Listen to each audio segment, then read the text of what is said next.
Okay, we have another version of the Three Little Pigs. This one is called The Three Little Wolves and the Big Bad Pig.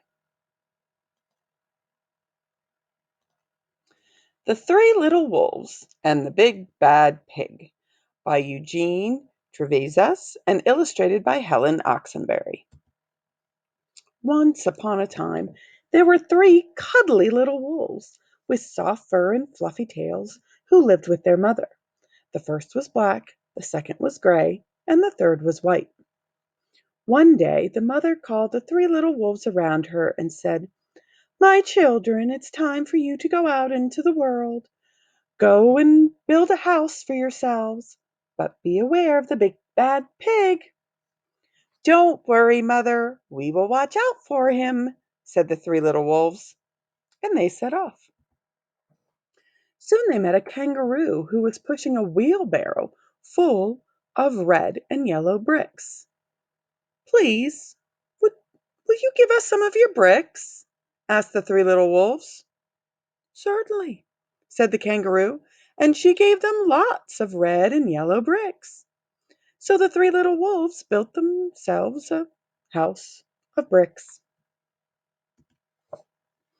The very next day, the big bad pig came prowling down the road and saw the house of bricks that the little wolves had built. The three little wolves were playing croquet in the garden. When they saw the big bad pig coming, they ran inside the house and locked the door. The pig knocked on the door and grunted, little wolves, let me come in." "No, no, no," said the three little wolves.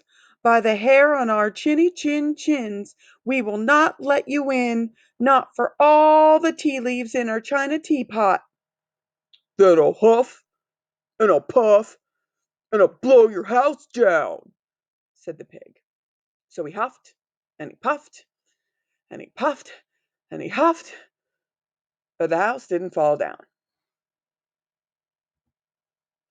But the pig wasn't called big and bad for nothing.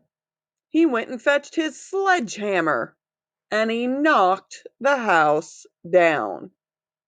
The three little wolves only just managed to escape before the bricks crumbled, and they were very frightened indeed. "We shall have to build a stronger house," they said. Just then they saw a beaver who was mixing concrete in a concrete mixer. "Please, will you give us some of your concrete?" asked the three little wolves. "Certainly," said the beaver, and he gave them buckets and buckets full of messy, slurry concrete. So the three little wolves built themselves a house of concrete. No sooner had they finished than the big bad pig came prowling down the road and saw the house of concrete that the little wolves had built. They were playing battledore and shuttlecock in the garden, and when they saw the big bad pig coming, they ran inside their house and shut the door. The pig rang the bell and said, "Little frightened wolves, let me come in." "No, no, no," said the three little wolves. "By the hair on our chinny chin chins, we will not let you in, not for all the tea leaves in our china teapot." "Then I'll huff and I'll puff and I'll blow your house down," said the pig. So he huffed and he puffed, and he puffed and he huffed, but the house didn't fall down. But the pig wasn't called big and bad for nothing. He went and fetched his pneumatic drill and smashed the house down. The three little wolves managed to escape, but their chinny chin chins were trembling and trembling and trembling. "We shall build an even stronger house," they said, because they were very determined. Just then they saw a truck coming along the road carrying barbed wire, iron bars, armor plates, and heavy metal padlocks. "Please, will you give us some of your barbed wire, a few iron bars, and armor plates?" And some heavy metal padlocks? They said to the rhinoceros who was driving the truck. Sure, said the rhinoceros, and he gave them plenty of barbed wire iron bars, armor plates, and heavy metal padlocks. He also gave them some plexiglass and some reinforced steel change, because he was a generous and kind-hearted rhinoceros.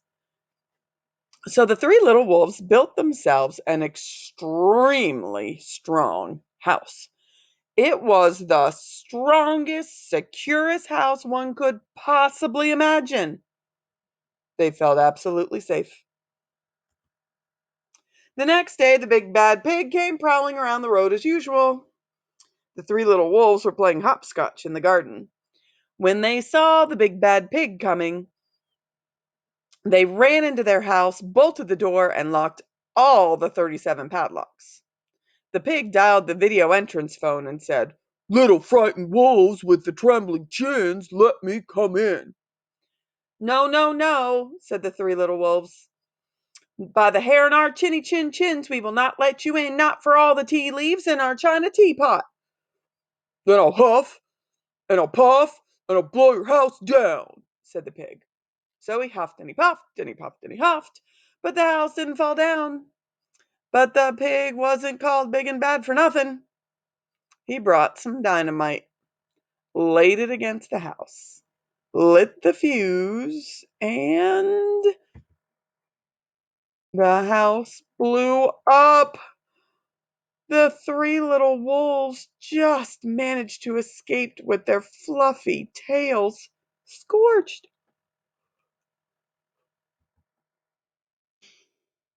"Something must be wrong with our building materials," they said. "We have to try something different. But what?"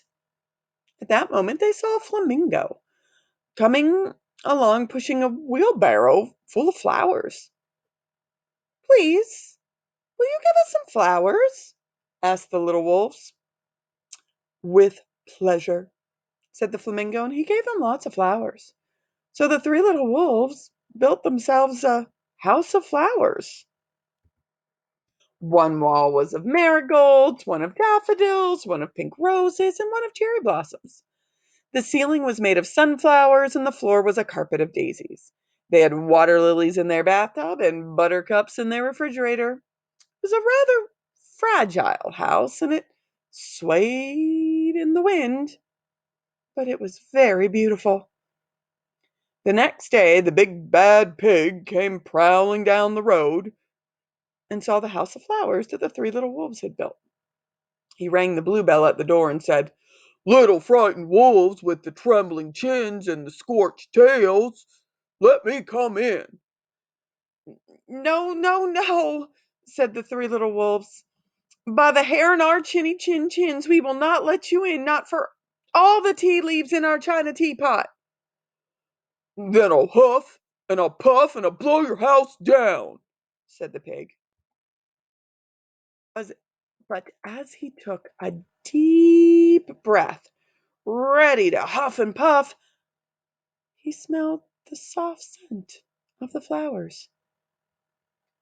It was fantastic. And because the scent was so lovely, the pig took another breath, and then another. Instead of huffing and puffing, he began to sniff. He sniffed deeper and deeper until he was quite filled with the fragrant scent. His heart grew tender, and he realized how horrible he had been. Right then, he decided to become a big, good pig. He started to sing and to dance the tarantella. At first, the three little wolves were a bit worried. It might be a trick. But soon they realized that the pig had truly changed. So they came running out of the house. They started playing games with him. First they played Pig Pog, then Piggy in the Middle. And when they were all tired, they invited him into the house. They offered him tea and strawberries and wolfberries and asked him to stay with them as long as he wanted. The pig accepted, and they all lived happily together ever after. The end.